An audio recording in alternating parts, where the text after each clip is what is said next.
आप सभी को मेरा नमस्कार। मैं अनिल कुमार। आज मैं दो शब्द बोलना चाहता हूँ माँ बाप के लिए। एक बच्चे के लिए माँ बाप के लिए क्या फर्ज होता है। एक बच्चे को सबसे पहले चाहिए, अगर वो पढ़ाई लाइफ में पढ़ाई कर रहे हैं तो उनको चाहिए अपने माँ बाप को खुश करने के लिए सबसे क्या चाहिए, उनको अपने माँ बाप को खुश करने के लिए चाहिए कि हम जिस भी क्लास में हैं, चाहे हम 11th में हो, चाहे 12 में हो, चाहे हम हाई स्कूल में हो, चाहे हम 6 7 8 कोई भी क्लास में हो, जो माँ बाप महीने का 10,000 रुपये कमा के 8 घंटा मेहनत करके कैसे कैसे अपने बच्चों को पढ़ा रहा है, उसकी सबसे बड़ी खुशी। वो घर पे आए, काम करे या मत करे, घर पे जो बोले मम्मी बेटा ये काम कर दो, वो कोई फर्क नहीं पड़ता, वो काम करे या मत करे, उसकी सबसे बड़ी खुशी है माँ बाप के लिए। वो जिस भी क्लास में पढ़ रहा है, अपने क्लास में अगर मान लीजिए जिस क्लास में अगर 8 में पढ़ रहा है, 8 के क्लास में अगर एक बैच में 400 बच्चे हैं, तो उसको ये जिद होना चाहिए कि 400 बच्चों में सबसे पहला स्थान मेरा होना चाहिए। ये उस बच्चों के अंदर होना चाहिए अपने माँ बाप को खुश करने के लिए। और सबसे पहला उद्देश्य बच्चों का ये है, अगर ऐसा बच्चा कर रहा है तो घर पे आए, काम भले कम करे, जो कर रहा है ठीक है, थोड़ा शरारती भी कर रहा है, माँ बाप खुश रहेंगे, चलो कम से कम हम मेहनत से इतना कमा रहे हैं, बच्चा समझ रहा है।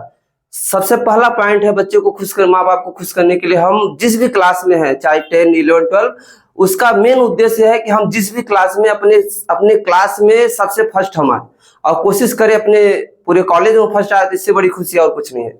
और उसके लिए बच्चों को चाहिए दिन रात मन लगा के पढ़ाई करना, पढ़ाई करके अपने लक्ष्य को, अपने सपने को पूरा करना। अगर पढ़ाई अच्छा रहेगा तो सब कुछ अच्छा रहेगा। इसलिए बच्चों को चाहिए कि अपना जिस क्लास में मन लगा के अपना पढ़ाई करे, और घर पे हैं माँ बाप कोई कुछ ऐसा काम करे जो माँ बाप को तकलीफ ना हो, कुछ ऐसा बात बोले कि जो माँ बाप को तकलीफ ना हो, हम अच्छे से रहें घर पे, अगल बगल और घर पे सब बढ़िया बिहेवियर बना के रहें। लेकिन मेन टारगेट है, अगर हम कहते हैं कि आप घर में काम कर रहे हो, सब कुछ अच्छा है, आपका अगर पढ़ाई नहीं अच्छा तो सब बेकार है। इसलिए सबसे पहले आपका पढ़ाई अच्छा होना चाहिए। आप घर पे सबका अच्छा काम कर, घर पे बहुत काम कर रहे हो, सब कुछ काम कर दे रहे हो, लेकिन अगर आपका पढ़ाई अच्छा नहीं तो हम कहते हैं सब बेकार है। माँ बाप भी कुछ दिन के लिए खुश रहेंगे, चलो बेटा काम कर रहा है, लेकिन कोई मतलब नहीं है। अगर आपका पढ़ाई अच्छा है ना तो सब कुछ अच्छा है। मैं ऐसे ऐसे घरों में देखा हूँ कि जो मम्मी पापा जो महीने के 10,000 कमा रहे हैं, ऐसे ऐसे बच्चों को देखा हूँ, वो बच्चे अपने स्कूल में, अपने कॉलेज में सबसे फर्स्ट आते हैं, लेकिन उनकी मेहनत लगन बहुत अच्छा रहता है, मेहनत करके अपने माँ बाप के सपने पूरा करते हैं। तो मेरा यही उम्मीद है बच्चों से, जो बच्चे पढ़ रहे हैं अपनी मम्मी पापा की मजबूरी समझते हुए, मजबूरी क्या, वो अगर नहीं पढ़ेंगे तो अपना लाइफ बर्बाद करेंगे। आज मम्मी पापा बोल रहे हैं बेटा पढ़ लो, अगर बेटा नहीं पढ़ रहा है तो अपनी लाइफ बर्बाद करेगा।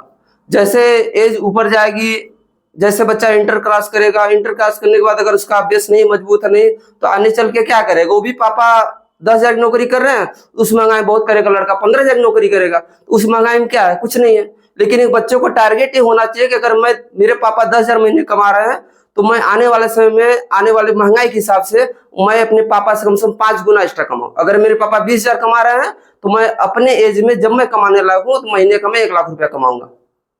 लेकिन ऐसा कब होगा, ऐसा इसलिए नहीं होगा कि आप पढ़ के आओ, कोई मतलब नहीं है, घर पे बैग फेंक दो, घूम रहे हो, मस्ती करो दोस्तों के साथ, कोई फर्क नहीं पड़ता है। लेकिन फर्क कब पड़ेगा, जब आप एकदम अपने टाइम टेबल को बना के रखोगे। हम टाइम टेबल अपने बना के रखेंगे, हमको इस समय ये काम करना है, कहीं फालतू 24 घंटों में अपना टाइम टेबल बना लो। सबसे पहले हम जो है कि अपना इस घंटे हमको कितने घंटे पढ़ाई करना है, ट्यूशन का समय, खेलने का समय, बहुत आपका एकदम सर डिस्टर्ब लगे कि हाँ 2-5 मिनट थोड़ा मन को हल्का करने के लिए आप थोड़ा सा घूम टहल लीजिए, लेकिन एकदम एक्टिव रहिए।